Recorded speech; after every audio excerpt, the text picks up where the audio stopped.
Picture this, a cavernous hall in Beijing draped in red banners and lit with the cool gleam of television spotlights.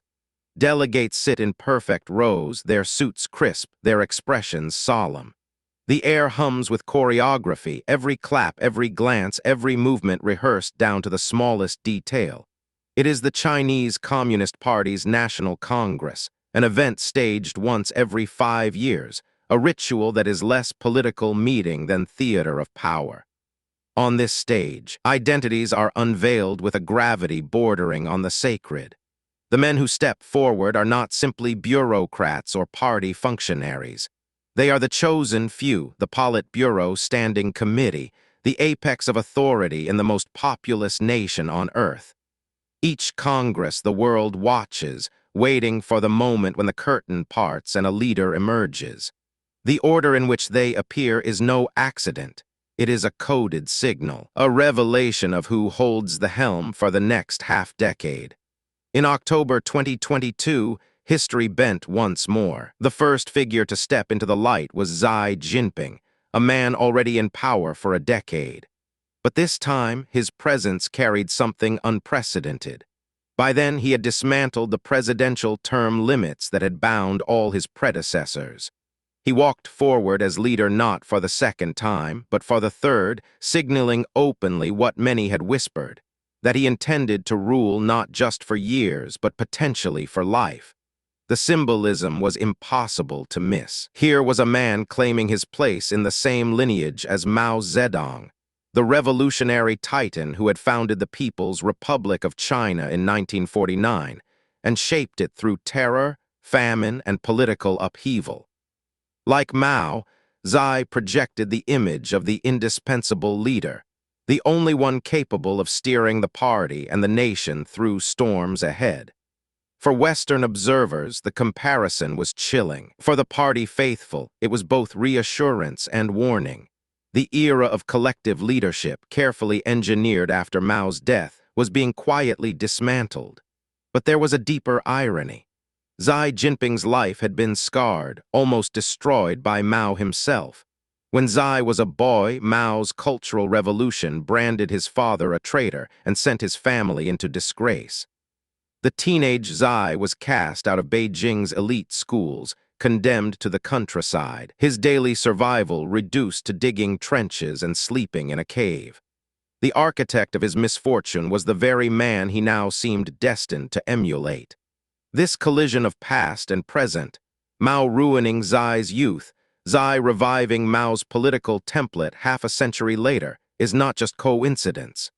It is the paradox of modern Chinese power, that trauma and loyalty, suffering and ambition intertwine until they become indistinguishable. To understand how Xi Jinping could rise from exile to dominance, we must turn back the clock far before his birth to a time when China itself was bleeding.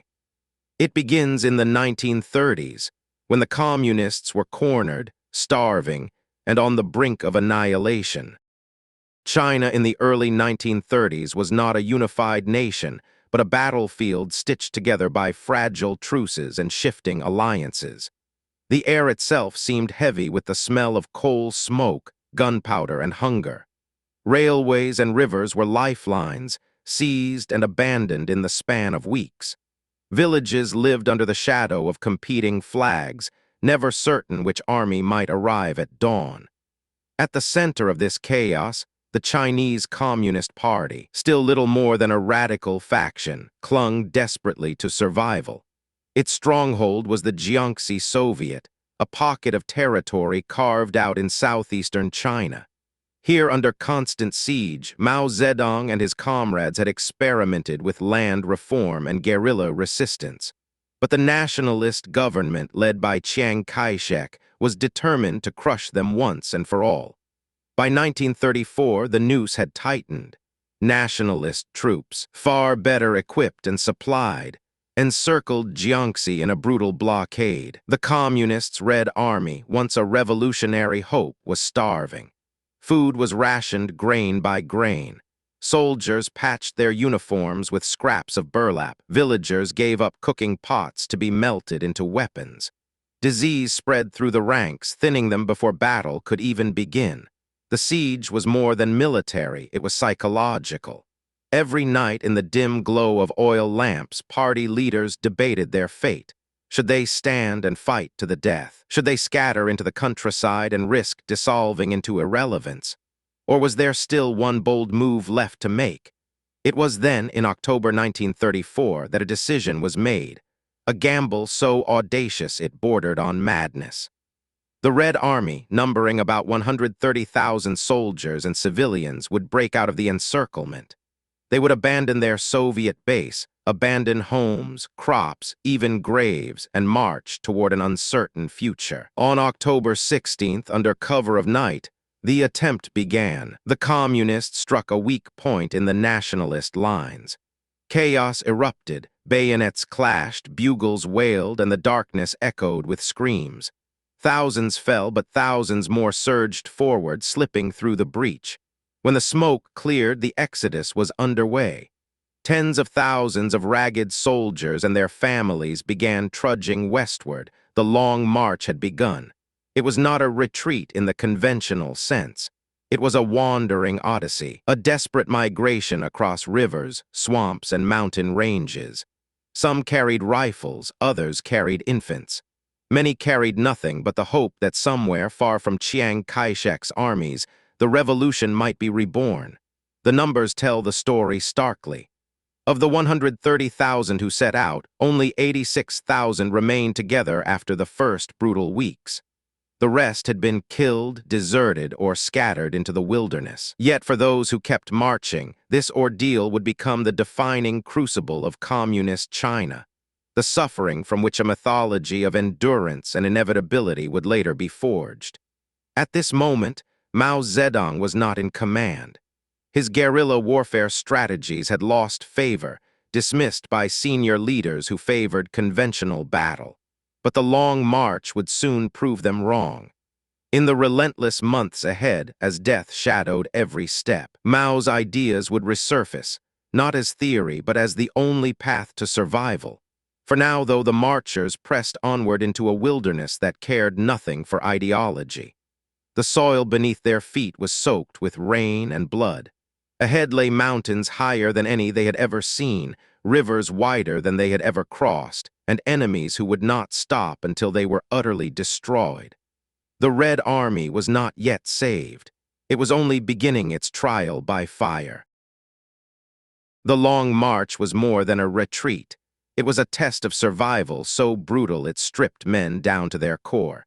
And in that crucible, one man, dismissed and humiliated only months before, began to claw his way back into relevance: Mao Zedong. At the start of the march, Mao was a marginal figure. Ill from tuberculosis and malaria, his voice carried little weight in party meetings. He was often ignored, overruled by leaders who clung to rigid military doctrines borrowed from Europe. They tried to fight set-piece battles against Chiang Kai-shek's far superior armies, and the results were disastrous. Thousands perished in avoidable confrontations. The marchers bled dry by arrogance disguised as strategy. It was during these disasters that whispers began to circulate in the ranks. What if Mao was right all along? Mao's strategy was rooted not in textbooks but in the soil of China itself. He argued for guerrilla warfare, fluid, unpredictable, using terrain and timing as weapons. He believed peasants were not just bystanders but the lifeblood of revolution, an inexhaustible well of support if only the party could earn their trust. To the exhausted Red Army, stumbling through hostile provinces, these ideas no longer sounded abstract, they sounded like survival. The turning point came in January 1935 at the Zunyi Conference, a secret meeting held in a modest house in the misty hills of Gizhu. Outside, soldiers huddled in the cold. Inside, the party's future was being decided. One by one, the failures of the march were laid bare. The commanders who had led the army into catastrophe were forced to answer for their mistakes. And then Mao spoke. He was not a polished orator, but his words cut with clarity. Rigid European-style warfare had nearly destroyed them. Only by embracing flexibility, by fighting the Chinese way, could the revolution survive. For hours, arguments raged. When the dust settled, the verdict was historic. Mao was elevated to a position of genuine authority within the party's leadership. From that moment forward, his vision of guerrilla struggle, of peasant revolution, of endless endurance would define the communist cause. The shift was subtle at first, but to those on the march it was unmistakable. Orders now reflected Mao's imprint. Avoid hopeless battles, strike where the enemy is weak, win hearts as much as territory. The Red Army's survival became proof of his ideas, but this was more than a military adjustment. It was the beginning of a new mythology. The suffering of the march, the endless hunger and death, began to be retold as a story of destiny. And at its center, Mao was no longer the sidelined dreamer. He was the prophet who had seen the path forward when others faltered. The long march was far from over. Thousands more would perish in snowstorms, on mountain passes, in rivers swollen with ice. Yet amid the misery, a new truth had crystallized. The revolution now had a leader. Mao Zedong was rising from the ashes, and with him, a vision of China's future that would outlast the march, outlast his enemies, and eventually outlast Mao himself. The Long March was not a single path, but a fractured pilgrimage across the spine of China. Imagine the scale. Over 9,000 kilometers across 11 provinces, rivers that swallowed men whole, and mountain ranges where the air itself seemed to claw at the lungs. This was not a march, it was a slow-motion calamity. Starvation became the Red Army's constant companion. Soldiers chewed on bark, grass, even leather straps from their own sandals to keep moving. Frostbite blackened fingers and toes. Some left bloody footprints in the snow until they could march no further. Entire battalions simply disappeared into the wilderness, claimed by hunger, disease, or ambush. And yet the Red Army endured, not because of weapons or numbers, they had neither, but because of something more elusive, belief. Every step, no matter how punishing, was retold as sacrifice for the revolution. Each comrade buried by the roadside became a symbol of loyalty, their suffering folded into a collective myth that would later be celebrated in propaganda posters and patriotic songs. The marchers fought not only the nationalists, but the land itself. They crossed the looting bridge, a rickety chain suspension bridge hanging over a raging river, where legend tells of soldiers crawling across under machine gun fire, fastening planks as they advanced. Historians debate the details, but the story became one of the great epics of communist lore, a moment where courage seemed to bend the laws of possibility. By late 1935, after a year of unimaginable losses, what remained of the Red Army staggered into northern Shaanxi province. Out of the 130,000 who had begun, only about 8,000 to 10,000 reached the end. But in survival, they claimed something more valuable than numbers. They had carved themselves into history. Their destination was the dusty hills of Yan'an, a place far removed from China's centers of power. It was barren, poor, and remote, but it offered something the communists had not known in years: safety. From this unlikely refuge, the revolution would be rebuilt. Yan'an became more than a base. It was a laboratory for Mao's ideas. Here, party codders studied Marxism while plowing fields. Soldiers drilled with rifles one day and taught literacy the next. Mao refined his vision of a revolution rooted in peasants, discipline, and unyielding faith. The Long March was not just a retreat to Yan'an, it was a transformation. The survivors carried with them a story of endurance so extraordinary it would one day be enshrined as proof of destiny, that the Communist Party, though battered, was invincible. And at the heart of that destiny stood Mao Zedong. Once sidelined, he now emerged as the figure who had led them through the storm. The Long March had burned away his rivals, leaving him the unchallenged voice of the revolution. From the ashes of near annihilation, a new center of power had been born in Yan'an. And in that dusty town, Mao's authority would harden into something approaching the absolute. Yan'an was poor, dusty, and isolated, but it became the beating heart of the communist movement. Caves dug into the lowest hills served as classrooms, barracks, and meeting halls. By day, soldiers tilled fields beside peasants. By night, they gathered under dim lanterns to read party tracts and listen to speeches. It was austere, even primitive, but for Mao, it was the perfect canvas. Here, Mao began to shape not only a revolution but a mythology. The hardships of the Long March were rewritten as proof of destiny, and Mao himself emerged from the tale as its prophet. In Yan'an, his words were studied as scripture, his image reproduced in posters and portraits, his vision elevated to orthodoxy. One of Mao's greatest tools was propaganda, carefully woven into everyday life. Writers, artists, and musicians were enlisted to create plays, operas, and songs that celebrated the party's sacrifice. The suffering of peasants was reframed as righteous struggle, and every gain, no matter how small, was attributed to Mao's leadership. For many who came to Yan'an, Mao was no longer just a political figure. He was a guide, almost a savior. But this was not simply spontaneous devotion. It was carefully engineered. In 1942, Mao launched the Yan'an Rectification Campaign, the first mass ideological movement in party history. Cadres were subjected to endless sessions of self-criticism, denouncing their own thoughts as impure before their comrades. Doubt was treated as betrayal. Loyalty was rewarded with survival. Through these purges, Mao eliminated rivals and ensured that dissent would never again threaten his authority. What emerged was a political culture unlike anything China had known. Mao's ideology, later crystallized as Mao Zedong thought, was no longer just one voice among many. It was the lens through which the revolution was to be understood, taught, and lived. Foreign visitors who arrived in Yan'an during these years often remarked on the atmosphere. To some, it was inspiring, a community united by purpose, where leaders and peasants ate the same meager food and lived in the same caves. To others, it was unsettling, a world where individuality seemed to dissolve into ritual and where devotion to Mao bordered on the religious.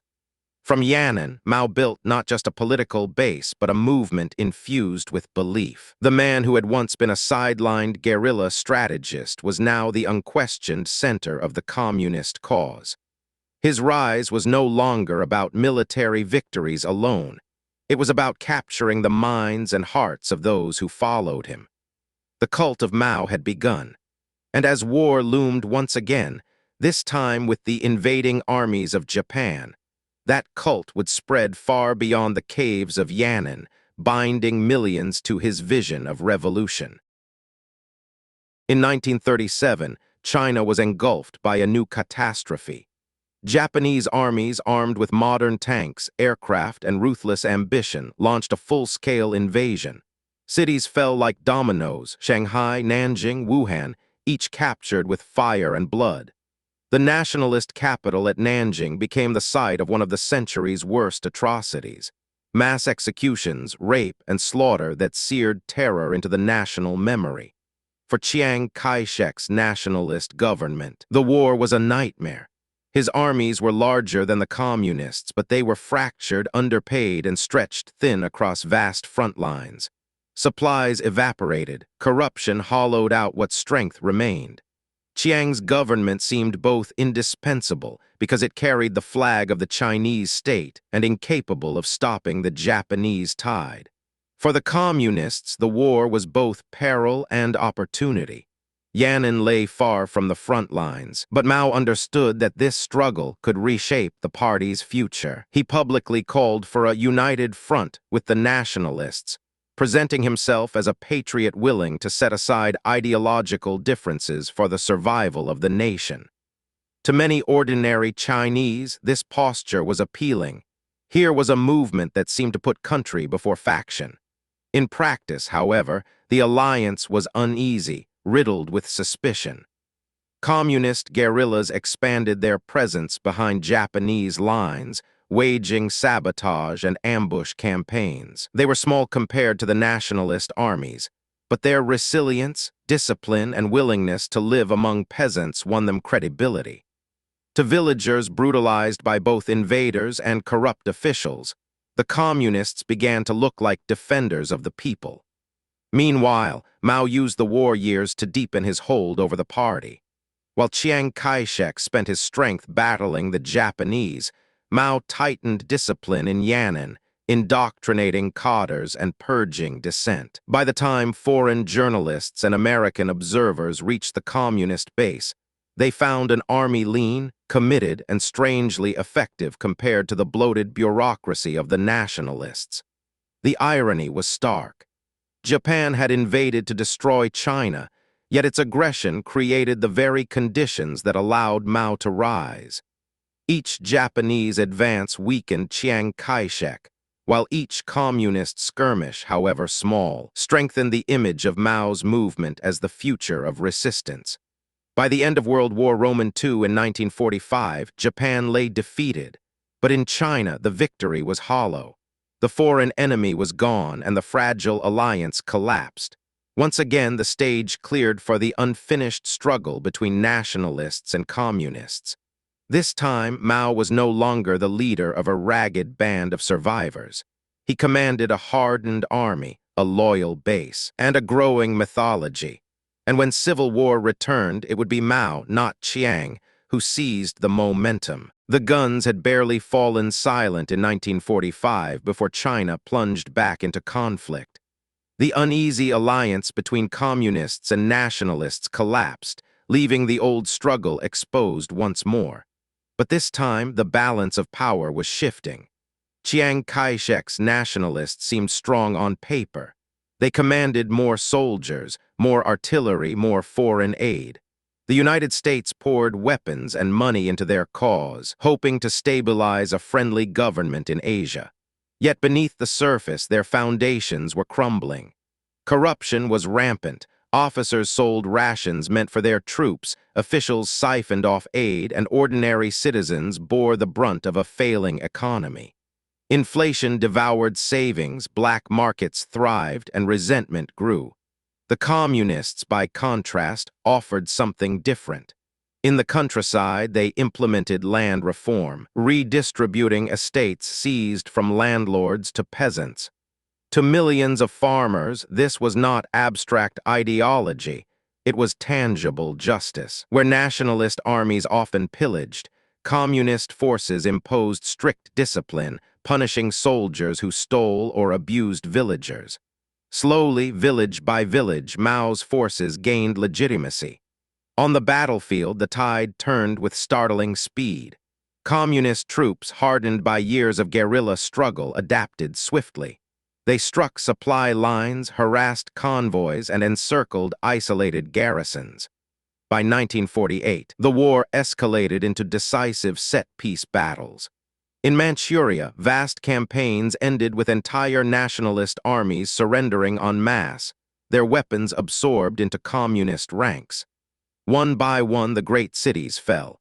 Beiping, today's Beijing, was captured without bloodshed after a negotiated surrender.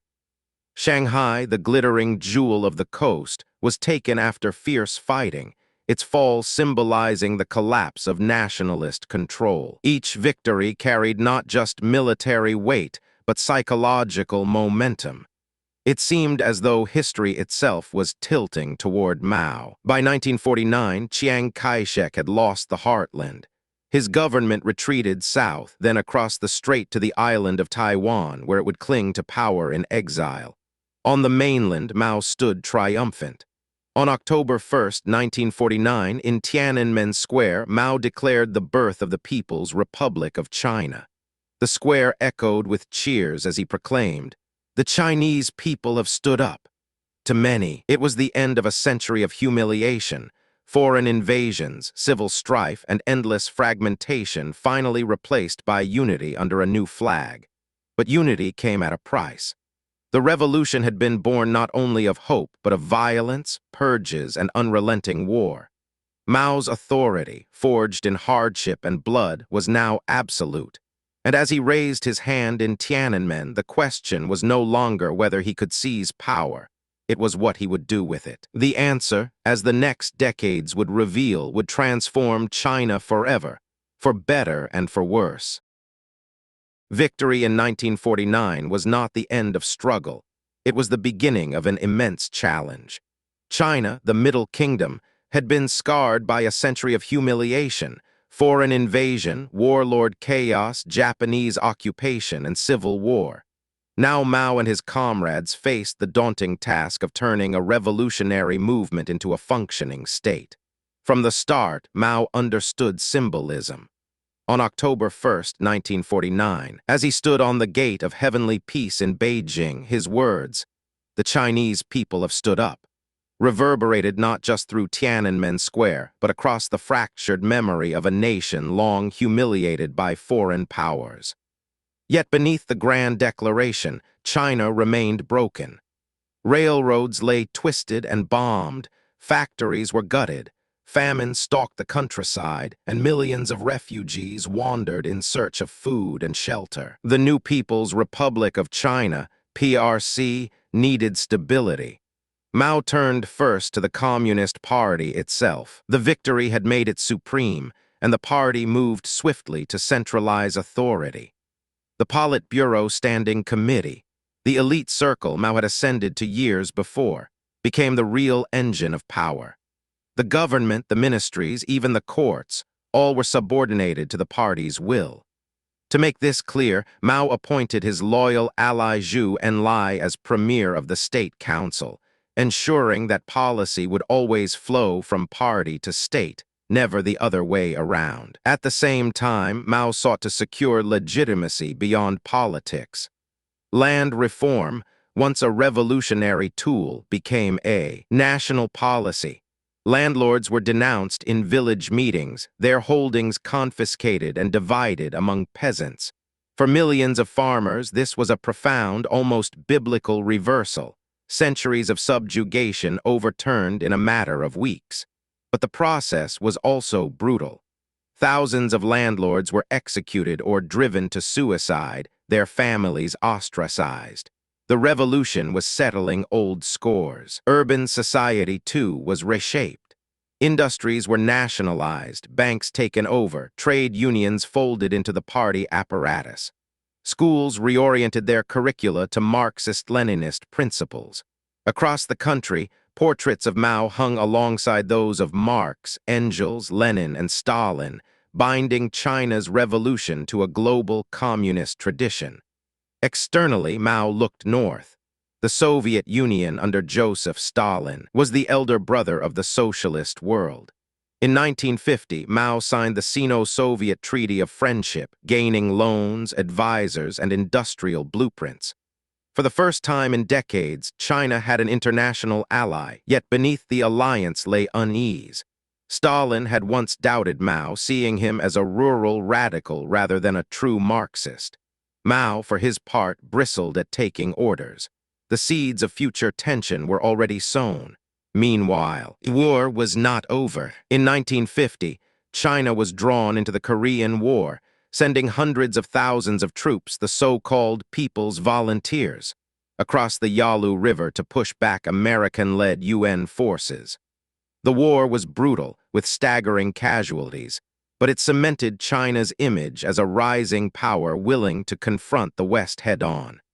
It also hardened Mao's conviction that sacrifice was essential to revolution, that the Chinese people could and should endure suffering for the sake of history. Inside China, Mao's cult of personality began to grow. Newspapers printed his speeches daily. Slogans echoed his words.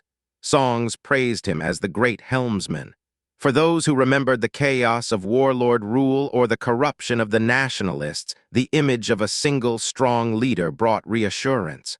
But for others, it was the beginning of something more dangerous, the elevation of one man's will above all else. By the mid-1950s, the People's Republic was no longer an experiment. It was a reality, disciplined, centralized, and increasingly authoritarian.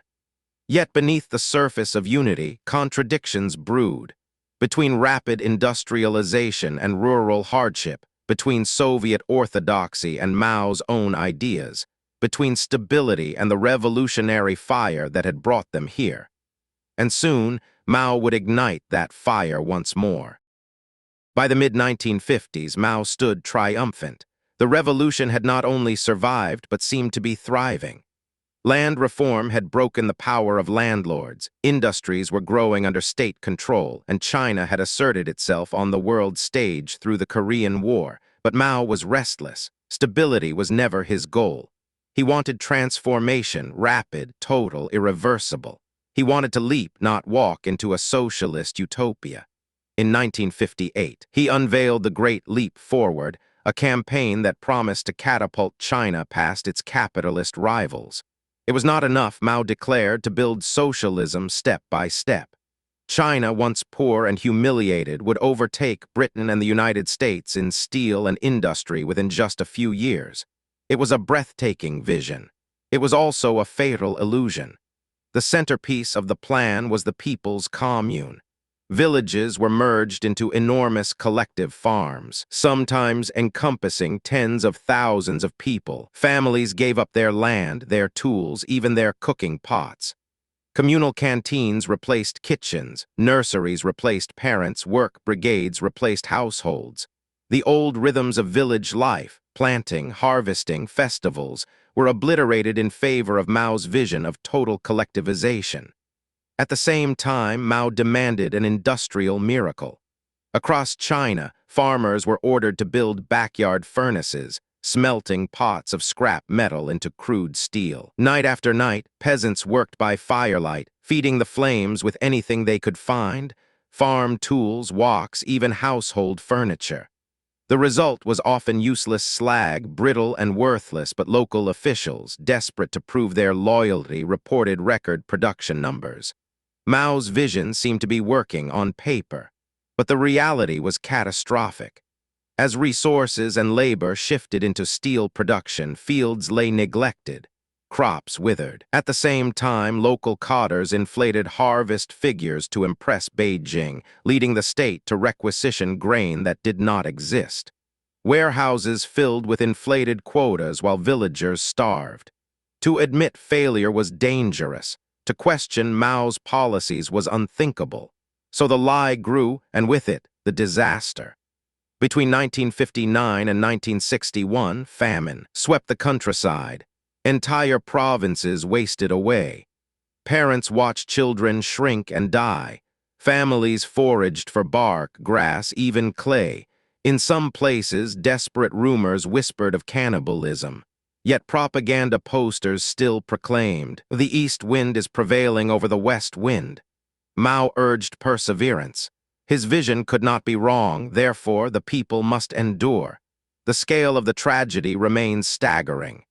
Historians estimate that between 30 and 45 million people perished, one of the deadliest famines in human history. The Great Leap Forward, intended to showcase socialism's triumph, became socialism's nightmare. Within the party, doubts began to stir. At the Lushan Conference of 1959, senior leaders cautiously raised concerns. Defense Minister Peng Dehuai wrote a letter criticizing the excesses of the campaign. Mao's response was swift and ruthless. Peng was denounced as a traitor, accused of siding with foreign enemies.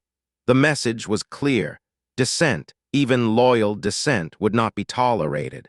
Though the Great Leap was quietly scaled back after 1961, Mao's prestige suffered.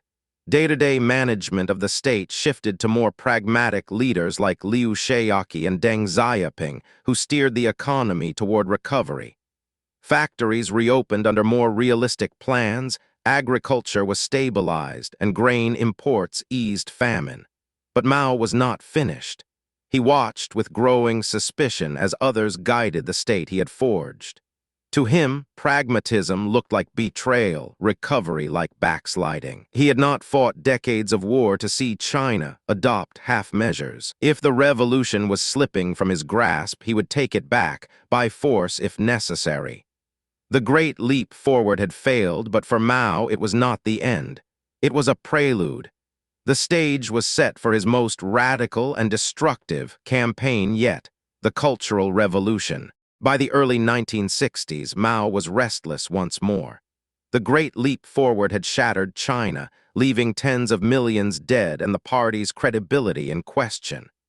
Pragmatic leaders like Liu Shaoqi and Deng Xiaoping began steering the nation back toward stability, loosening collectivization, reopening markets, allowing cautious recovery. To many, this was survival. To Mao, it was betrayal. Mao feared the revolution was slipping away, that his comrades were restoring capitalism piece by piece. The bourgeoisie is right inside the Communist Party, he warned. They are our real enemies. For Mao, the solution was not moderation but purification through struggle. And in 1966, he unleashed the Cultural Revolution, a mass campaign to destroy old ideas, old culture, old customs, and old habits. The revolution began in the schools. Encouraged by Mao, students rose up against their teachers, accusing them of being counter-revolutionaries and class enemies. They called themselves the Red Guards, wearing armbands and wielding copies of Mao's little red book like scripture. Bombard the headquarters, Mao urged, and the youth obeyed. Universities shut down. Professors were paraded through the streets, beaten, humiliated. Ancient temples were ransacked, books burned, family shrines smashed. The chaos spread quickly. Red Guard factions multiplied, each claiming to be the true defender of Mao's thought. Cities erupted in violent clashes. Trains filled with young zealots roamed the country, spreading revolution with fists, chains, and slogans. The line between enemy and comrade blurred. Anyone with education, status, or ties to the old world was at risk. Even veteran revolutionaries, heroes of the Long March, found themselves denounced by teenage mobs. As the violence spiraled, the economy collapsed. Factories halted, schools stayed closed for years, and government ministries ceased to function. Revolution is not a dinner party, Mao had once said. Now China lived that truth daily. Revolution was struggle, chaos, and blood. At first, Mao watched with satisfaction. He had reasserted himself at the center of China's destiny. But by 1967, even he recognized that the chaos threatened to devour the state itself. Factions of Red Guards were now fighting each other with guns and grenades. Whole cities were in open warfare. Trains carrying weapons clashed in transit. The revolution had become a civil war. The army under Lin Biao stepped in to restore order. Millions of students were sent down to the countryside, exiled to remote villages to learn from the peasants. It was both punishment and containment, a way to disperse the restless youth who had once been Mao's shock troops. Behind the scenes, Mao's court grew increasingly paranoid. Lin Biao, once Mao's closest ally and heir apparent, died in 1971 in a mysterious plane crash after an alleged coup attempt. Trust eroded, purges multiplied, and China staggered through a decade of upheaval. The toll of the Cultural Revolution is difficult to measure. Hundreds of thousands were killed outright. Millions were beaten, imprisoned, or driven to suicide. A generation lost its education, its childhood, its future. Families were torn apart by denunciations, neighbors turned on neighbors, children betrayed parents, and yet Mao remained unchallenged. Even in ruin, his image loomed above every classroom, every factory, every home. He had succeeded in destroying rivals, in proving that he, and he alone, was the revolution. When the Cultural Revolution finally ebbed in the mid-1970s, China was exhausted. The nation had survived foreign invasion, civil war, famine, and now a decade of self-inflicted chaos. But one figure still towered over it all, Mao Zedong. He was old, sick, and fading, but still the sun around which China revolved. The next act would not be written by him, but by the void his death would leave behind. By the early 1970s, Mao was an old man. Decades of relentless struggle, wars, purges, campaigns had taken their toll. He suffered from Parkinson's-like tremors, heart and lung problems, and failing eyesight. Yet even as his body weakened, his grip on power remained iron. The Cultural Revolution had gutted the party and state, leaving a vacuum filled by Mao's chosen enforcers. His wife, Jiang Qing, and her allies, later dubbed the Gang of Four. They positioned themselves as guardians of Mao's legacy, denouncing enemies, tightening control over culture, and ensuring that every play, song, and film served the revolution. To critics, they were tyrants. To Mao, they were useful. Yet Mao's court was a nest of suspicion. Old comrades like Zhu Enlai, his loyal premier, tried quietly to stabilize China, even reaching out to the United States. In 1972, the world was stunned when Mao welcomed Richard Nixon to Beijing, a handshake that realigned global politics. China, once isolated, was suddenly at the center of the Cold War chessboard. But behind the scenes, rivalries deepened. Zhu was dying of cancer. Lin Biao was dead in his mysterious plane crash. Deng Xiaoping, once purged as a capitalist roader, was cautiously restored to help manage the economy. Mao trusted no one fully. He played factions against each other, keeping his lieutenants weak, ensuring no successor could rise too high.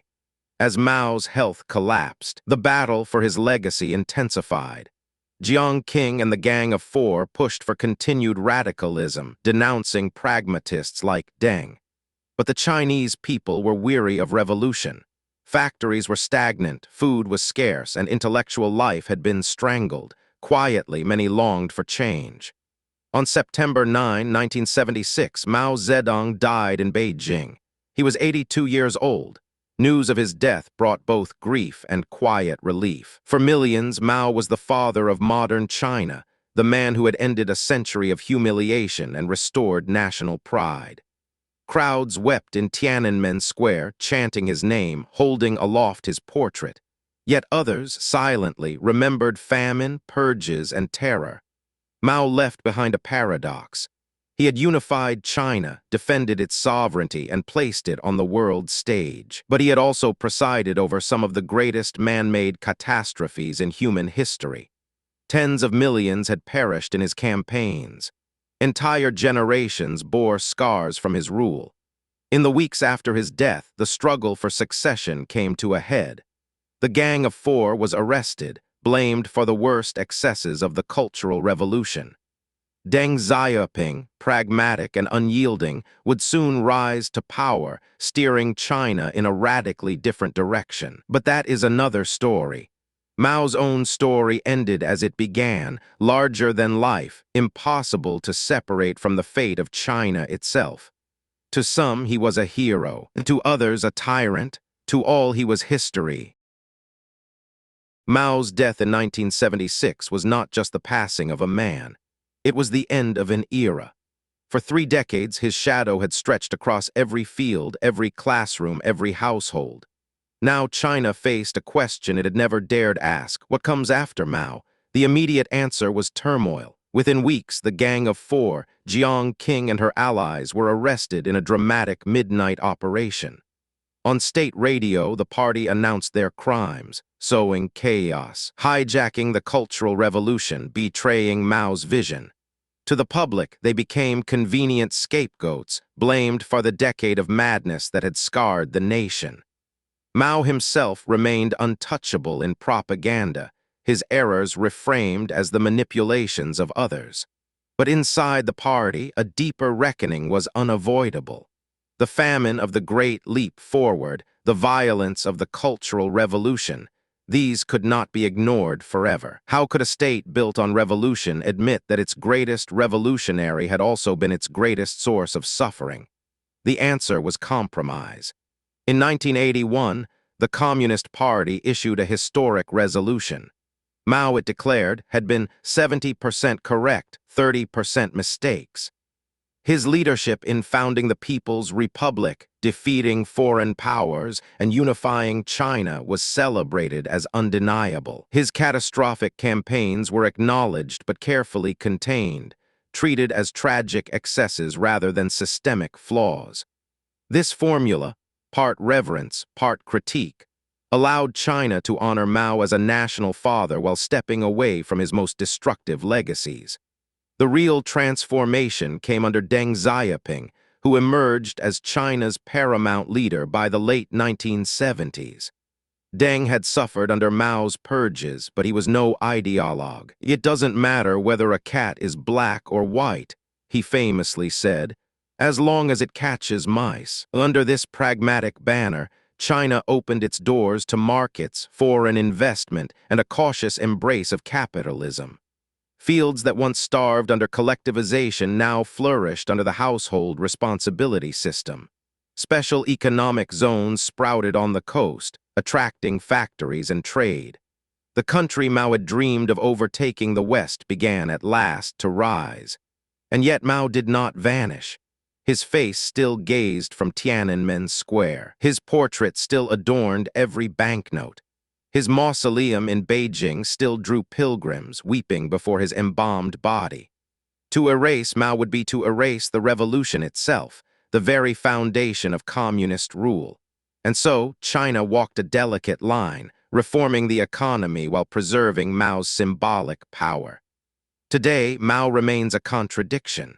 For some, he is the liberator who ended a century of foreign humiliation, the father of modern China. For others, he is a tyrant whose dreams cost tens of millions of lives. For most, he is both. But perhaps that is the truth of Mao Zedong. Not saint, not monster, but a man who embodied the extremes of the 20th century. Utopia and nightmare, triumph and tragedy, hope and ruin. His story is not just China's past. It is a mirror of power itself. What happens when a single man believes he can reshape the world, whatever the cost?